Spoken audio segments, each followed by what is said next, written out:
Well, hi there, it's Matthew Donald here to tell you about the Matthew Donald Patreon. That's right, I bet you didn't see this coming. Patreon.com/Matthew Donald. There you can find bonus content for both my shows, The Right Weight and Paleobites. For the Paleobites bonus episodes, we discuss pop culture featuring prehistoric animals. And this month, we're talking about the classic dinosaur movie, perhaps my favorite movie of all time. It came out in a year ending in 3. It has 4 syllables, 3 syllables in the first word, 1 in the second. First word ends in ick. That's right. It's the one, the only, the best classic dinosaur movie of all time, Sorry, I had something in my throat there. Anyways, it's Pacific Rim! That's right, Pacific Rim. Now, I bet you're thinking, wait a minute, Donald, that's not a dinosaur movie. And that's where you're wrong. Remember that scene where Charlie Day said, there was a trial run with the kaiju. It was the dinosaurs. That counts!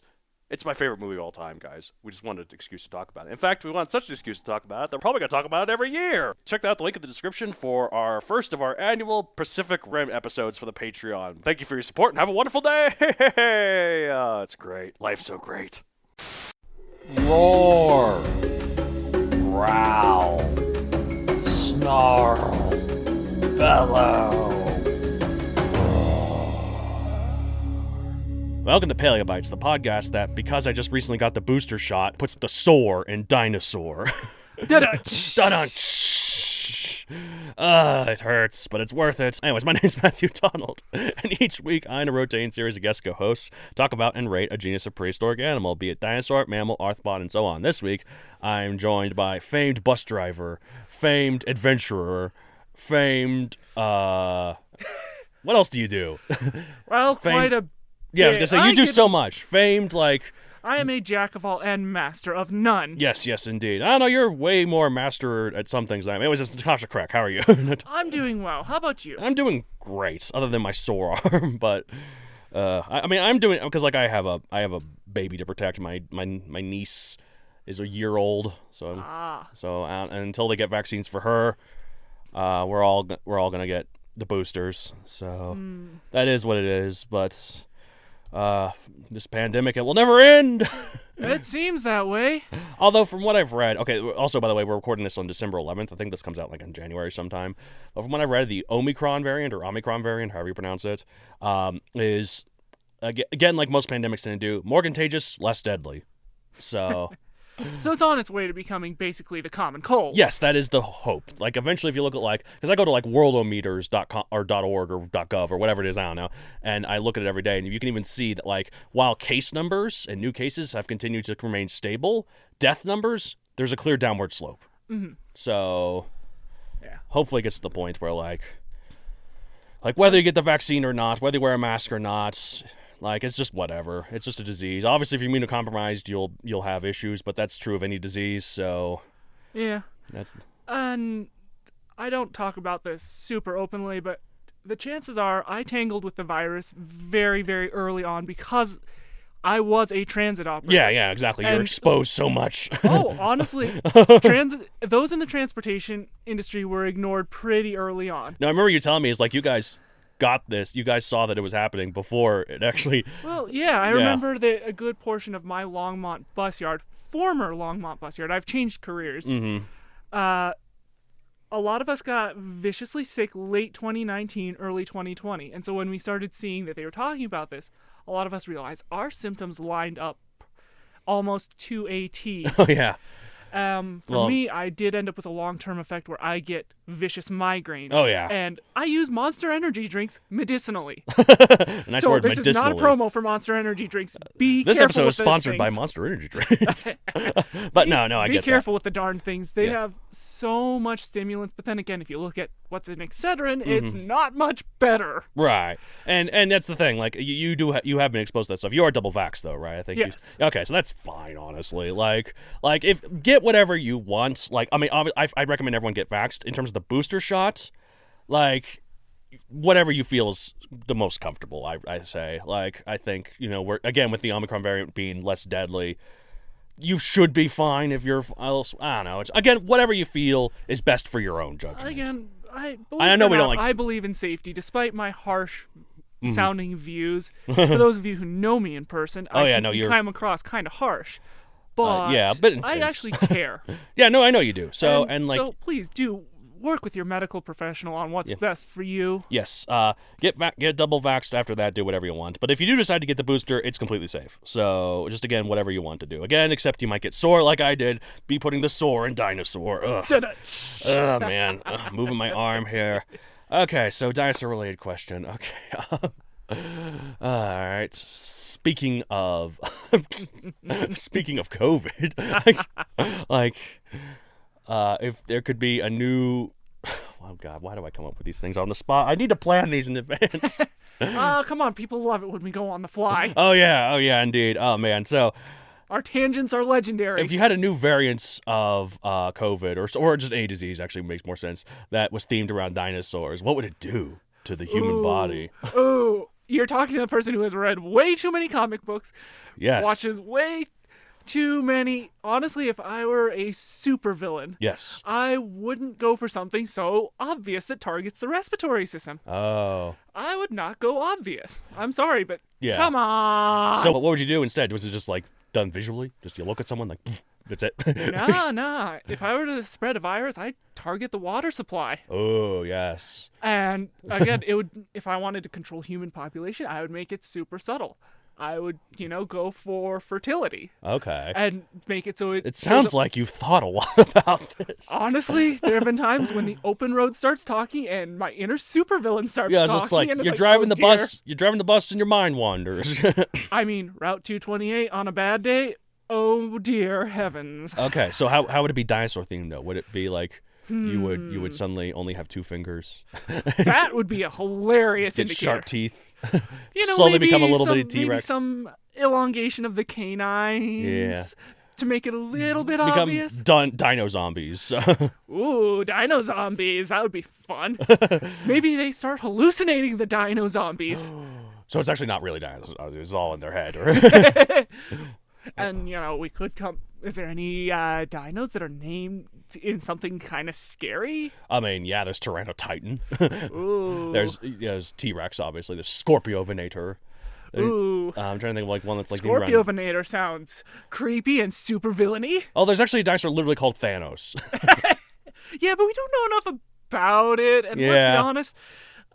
Thanos is more the villain that makes you think. He's not outright scary. He's just one that makes you think. I think he's pretty terrifying, but the most terrifying thing about him is, like, I can see some of his points, but obviously, like, this is not the way to do it. But I mean, that is what makes him more of an interesting villain than outright scary. But maybe I've been delving too much into the world of the SCP universe. Oh, yes, with all the weird creatures and what have you. The Lovecraftian style horror without the not so ageless tropes. Oh man, I follow this YouTube channel called Meta Ball Studios. It does like these 3D models of like all the stuff, comparing them and like from different franchises. Like they have like biggest spaceships, biggest planets, biggest creatures. Like they had one thing, biggest sea monsters, and obviously the biggest one was this weird horseshoe crab looking one from SCP that was like the size of the Atlantic. Oh, the SCP universe also has Jorgenmunter. Yes, yeah. I think and that a was few in the video. other terrifying sea serpents, and some terrifying coral. Right. Oh, no, there's a lot of terrifying stuff. But this video was really good at, like, incorporating a lot of cool stuff and a lot of unique stuff. And some stuff I wouldn't necessarily classify as sea monsters. Is Godzilla a sea monster? I mean, he comes from the sea, but... Yeah, let's leave that to our listeners to debate. Listeners, is Godzilla a sea monster? Listeners, go in, listen, email in. Is Godzilla a sea monster?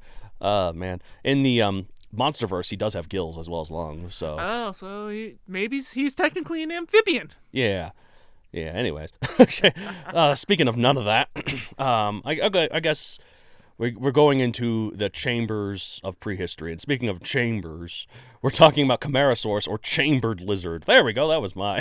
There we go. That was my bad segue. Type, it is a macronarian sauropod, a group of long-necked dinosaurs known for their enlarged nasal cavities. Not naval cavities. Yeah, they have big belly buttons. How the hell would that show up in the fossil record? Oh, man, especially because they didn't have umbilical cords. So, okay, no large nasal cavities. They're very closely related to the titanosaurs, though. So that's cool. Size 49 to 75 feet / 15 to 23 meters long, 25 to 45 tons. I like how in most dinosaur books I've read, they say it's a medium-sized sauropod. Well, I suppose compared to some of the giants that we all Yeah, think like- of classically. I know, like, it's all relative in terms of dinosaurs that large overall, but still, like, if a 75-foot-long, 45-ton behemoth walked down the street in modern times, it would make everyone crap their pants in terror. Yeah. Or wonder what Hollywood was up to this time. But back then, it was just medium-sized. What a time to be alive. Diet herbivore, of course. Wager very, very few carnivorous long necks out there. In fact, I'd wager not any. Time, late Jurassic, 155 to 145 million years ago. Location, Colorado and Utah, USA. So our home state, folks. Yes, indeed. Oh, if you go to Dinosaur Ridge, there's plenty of Camarasaurus bones there. Nice. Yes, described in 1877. Pop culture appearances, the TV documentaries When Dinosaurs Roamed America and Jurassic Fight Club, although I'd use the term documentary loosely when talking about that latter show, as well as Dinosaur Train, Jurassic Park Builder, but oddly not Jurassic World the game. Who knows with these game developers? Yeah, Jurassic World Evolution 1 and 2, The Upcoming Prehistoric Kingdom, among quite a few others, but oddly it never appears in Walking with Dinosaurs despite the one episode. There's one episode that being set at that time and place it was at, and it being the most common long neck of its time. I guess in comparison to the super long Diplodocus and the super tall Brachiosaurus, good old medium-sized Camarasaurus wasn't cool enough. Clearly not. Or maybe they, again, just got caught up in all the other dinosaurs. I mean, CG does take a lot of computer space. It's true. Well, I mean, like, when Dinosaurs Roamed America had them, but it didn't. It also only had Camarasaurus and Apatosaurus. It didn't have Diplodocus or Brachiosaurus, so That's it's like fair. they picked two different ones. It also had Ceratosaurus, which Walking with Dinosaurs also lacked. Huh. Coolest part was when these Ceratosaurus were chasing these Dryosaurus, and then just before it reached them, it does the classic "there's always a bigger fish" thing when an Allosaurus gets the Ceratosaurus and kills it. Yeah, there is always a bigger fish in there. Yes, isn't there? Qui-Gon Jinn was not wrong. There's always a bigger fish, especially if you follows SCP. Yes, and that world is its own bit of horror. Absolutely, there's always a bigger fish. All right, so if you ask any low blow froyo Joe on the street to name some Jurassic sauropods, they'd probably be like, "Sauropods? Is that like a new iPod?" Probably. Then you dumb it down and say Jurassic longnecks. They'd be like, "Jurassic longnecks? No, your ass is a long neck." Then you dumb it down even further and say, name some long neck dinosaurs. They'd be like, "Oh, my apologies. I did not understand your request at first." Well, there's Apatosaurus and Brontosaurus. As of 2015, they're technically correct again. And Brachiosaurus. Then you're like, "Any more?" And they're like, "Nope, those are the only ones." Then you get thanking for your time and then give them a quarter. Or send them to the nearest natural history museum. Yeah, exactly. Oh man, I'll never forget the time when I was at Dinosaur National Monument on the Colorado-Utah border, and there was this great wall of all these dinosaur bones, and the person there, she was like, "It's like there are 8 different species there. Can you name them all?" And I'm like, what is this? 145 million years ago? And I named them all. So For me, one of the cooler dinosaur museums, actually just a museum in general on the Colorado border, would be the Fruta Museum. Oh, I never went there. It's near the Colorado National Monument, which I camped on top of Cool. back in my camp counselor years. Yeah. Sand and sunburn don't mix. I can imagine. But they had quite the selection of dinosaurs there, from what I remember. They also had a whole section dedicated to the history of whitewater rafting, including the first Looney Tune to go down the Grand Canyon in a wooden boat. I still wonder how he survived lava falls. Yeah. Oh, lava falls. Yeah, so... I mean, I'm assuming not literally lava falls. No. But still. Well, it's a Class 5 rapid from what I've seen of... They categorize rapids. Oh, heck yeah! That's So funny. that's one thing I learned in my first year as a camp counselor. Yeah. I want to go to the Royal Tyrrell Museum in Alberta, Canada. That would be cool. That's supposed to be a good one. Well, not only is it a good one, I've read they have a sign raptor on display there. Nice! My favorites, the star of my Megazoic books. I thought I had to go to China to see a sign raptor skeleton, but no, there's one in the Royal Tyrrell Museum. So I'm trying to get a bunch of my friends to go on a road trip up there. And while we're up there, we're going to go to the West Edmonton Mall, Nice. which is like the biggest mall in North America, like twice the size of the Mall of America, to the point Now where... that's saying something, because the Mall of America is nothing to shake a stick at. Well, and also this mall's so big, it has an indoor water park and an indoor amusement park, complete with several roller coasters. That's saying something, because back when I was a kid in the 90s, I remember 1 or 2 times going to the Mall of America, and Camp Snoopy had 1 or 2 water rides. They still have the roller coasters, Yeah. but the water rides are, well, when I was out there last for my grandfather's 90th birthday, Yeah. the water rides were out of commission. Anyway, so Camarasaurus. So there's one major player in the sauropod game, though one that everyone seems to forget about, despite being by far the most common sauropod in North America, and that's good old medium-sized Camarasaurus. Maybe because it was common, it's been skipped over, which is unfortunate because the common can be just as interesting as the rare. It was the sheep of the Morrison formation of Jurassic. So you think more museums would want them? Yeah, but not only is it the most common, it's also the most well-preserved, with several complete skeletons found since its initial discovery and naming in 1877. This was another one of those dinosaurs found hastily during the fabled Bone Wars. Oh! Between Othniel Charles Marsh and Edward Drinker Cope, with this species was named by the latter, so Edward Drinker Cope. In response, the former found another species and named it Morosaurus, probably trying to inflate his dinosaur genus count. Ego trips, they never change. Most paleontologists nowadays presume Morosaurus to be another species of Camarasaurus, so you're not fooling us, Marsh. You can't find more dinosaurs by naming it Morosaurus. That's not how it works. No, there's got to be some pretty distinctive differences. Man, I would love... What is it like? One of the reasons why I never wanted to be a full-on paleontologist is because I don't like the outdoors. This is where you and I differ greatly. We're similar in a lot of other areas, but this area we're just so different. I hate the outdoors. I mean, I like them to a point, but just working out in the Badlands, lifting heavy rocks, sounds like hell to me. But sometimes, if you're browsing through a museum's collection and you find bones that are already there, you'll be like, oh, wait, this is different. And you can describe a new dinosaur species without ever leaving the building. And that's where I say to each their own, because... I've mentioned you'd be a great paleontologist, out in the field. Yeah, I've gone out in some very adverse weather. Mm-hmm. Yesterday we got our first official snow. Oh, yes. It was snowing part of the day in Boulder, and we were in a marsh. Oh, wow. Yeah, because it wasn't really a very deep snow. It was very wet snow, so... Yeah, and both me and my coworker wear very indestructible cargo pants. Mm-hmm. They honestly, while they cost a pretty penny, they seem borderline indestructible and very little gets through them. Well, that's the thing. You know what to do. I just don't know what to do. I'm out in the woods, be like, and I die. Into the Wild is a movie that would be about me. I'd die. I never saw that movie anyway, so... Yeah, Into the Wild, as I understand it, has a lot of flaws, too. Okay. All I know is it starred Emil Hirsch as the lead, who I like him in Speed Race. From what I understand, one of the biggest flaws is how they portray foraging for wild foods. Oh, yeah. While, yes, you do have to be safe and sure of your identification. Yes. Not every wild food is going to kill you. No. I love finding raspberries along trails during peak season. Yeah, no, exactly.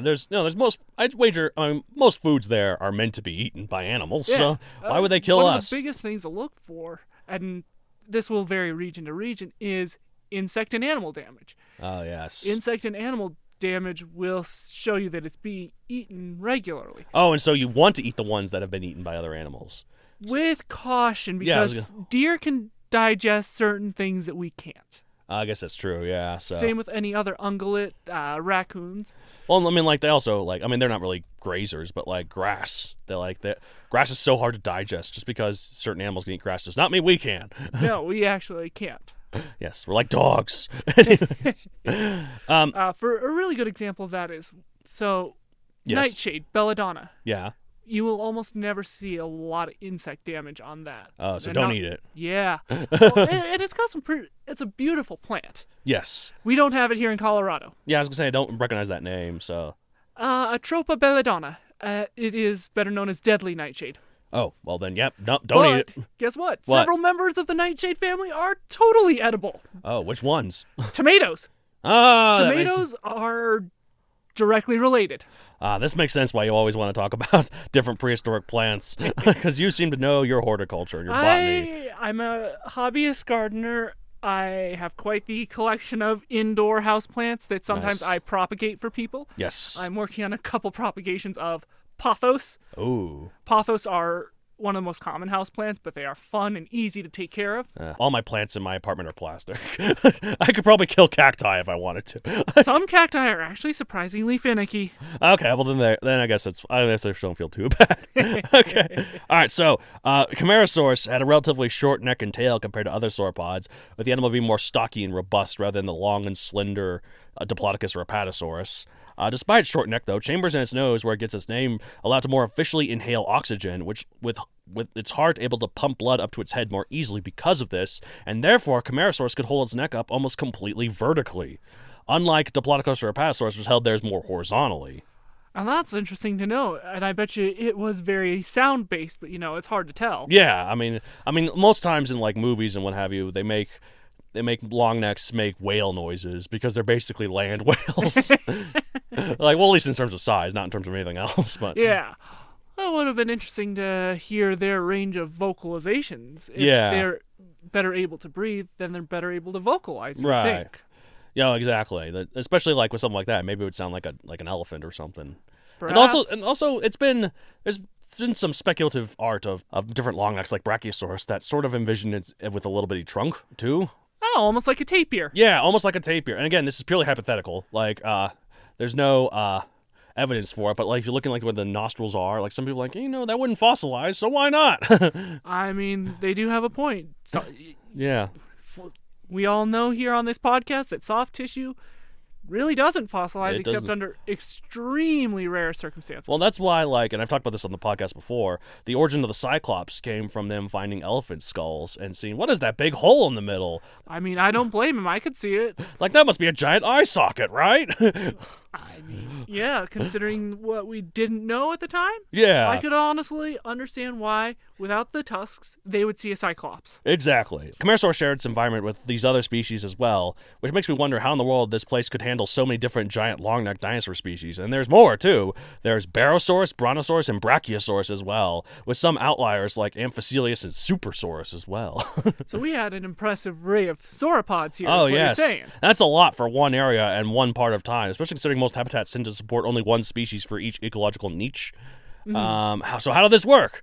Presumably they all lived in slightly different habitats or slightly different times, as in they're all dated around 155 to 145 million years ago, which is a wide range. That is a wide range. But also some of them could have cohabitated due to feeding on different plants. Like Brachiosaurus would have feed on the high branches of conifer trees. Camarasaurus eat the slightly lower branches of those same trees, while Diplodocus and Apatosaurus would eat the lower plants with softer leaves, because their teeth were not meant for chewing on tough conifers. And that would make sense. We even have examples of that today. Yeah.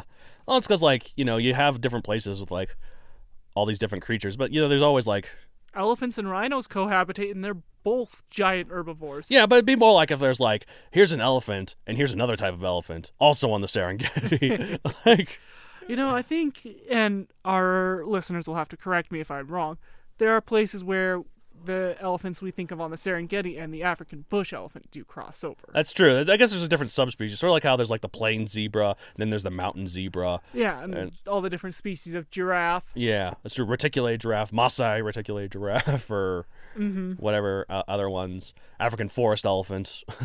Yeah. So I don't see why that wouldn't be a plausible explanation with these sauropods. And again, you have zebras and wildebeest and Thompson's gazelles. These are all grazers. Yeah. And they all lived in the same time and place. Mm-hmm. So heck, even here in Colorado, we have a huge range of grazers that are native. Yeah, you got bison, and you've got pronghorn antelope, and our mule deer, our elk. Yeah. Are they moose. grazers? I thought they were browsers. Moose? Or elk? Or elk. Or a little bit of both. Oh, okay. They are primarily browsers, though. My favorite browser, obviously, is Google Chrome. Anyway, no one's made Google. that joke before. All hail Google. So that's at least 3 that could have lived in the same time and place: Camarasaurus, Brachiosaurus, and Diplodocus or Apatosaurus. Because they're eating different parts of the trees. And that still sounds like a heck of an environment. No wonder there were so many large sauropod hunting predators like Allosaurus and Saurophagonex and Torvosaurus.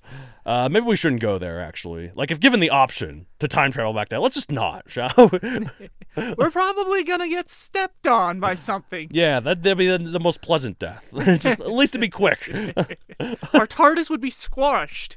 Yep. And then that would probably blow up the time stream. Yes, it would. Or I don't know. It depends on if it's like, it creates a parallel universe each time you do that. I don't know. God. Anyways, let's rate Camarasaurus 1 out of 65 million, shall we? I'm gonna give it like a 30 million. Again, it's just medium sized. And I know it's important for the environment, but It occupied its own ecological niche. yeah. I think it's cool that it was a dinosaur native to our state of Colorado. Yes, yes. So I'm there's a lot going to of stick good with the ones. solid 30 million as well. Yes, 30 million. Take that, Camarasaurus. Medium-sized sauropod, medium-sized rating. The fact it can hold its neck up vertically is pretty cool, though. That is pretty cool. 'Cause Yeah, you don't like- hear about that with a lot of sauropods or No. otherwise long-neck creatures. Even Brachiosaurus, with its like longer arms, where it gets its name, and with its legs, it still kind of held it like at an angle, like a 45 or 50 degree angle. But I don't know. Anyways, all right. Well, that's it for this week. If you want to get hold of the show, you can contact me at mattd@matthewdoncareer.com for any questions to any of the co-hosts. You can ask Natasha if there's a Class 6 rapids, or does it go Waterfall. Okay. You die. Class 7 is a maelstrom. Class 8 is parting the Red Sea. And Class 9 is just the edge of the world. Hey, we aren't supposed to tell people about that. That's true. That's true. You didn't hear anything. Nope, nobody didn't. Also, to be fair, the flat earthers, they don't think there's like an edge of the world anymore where there's a waterfall. It's Antarctica is the edge of the world. It's the ice wall of Antarctica. There's no waterfall, because that'd be silly. A waterfall leading off the edge of the world. What will they come up with next? I dread to find out. Oh, man. Anyways, if you're interested in writing, I have a podcast called The Writ Wit, where two twits talk about writing. And I also have a book series on Amazon, Megazoic, available for print and Kindle. I swear I used the Camarasaurus somewhere in there as one of the juggernauts. I might have mentioned it. Wasn't a major character or anything, but I think I did. I don't know, early on, maybe. Who knows? Look it up, listeners. Buy it and find out. All right, well, that's it for this week. Just say the end of every episode of Paleo Bites. What was it with that chamber? Come on, what's the chamber noise? Like, I have no idea. oh, come on, that hasn't stopped us before. Wow, how'd you get a Camarasaurus in the studio like that? It's right here. Voodoo! Don't question the voodoo! Oh, no, not the voodoo. Ah!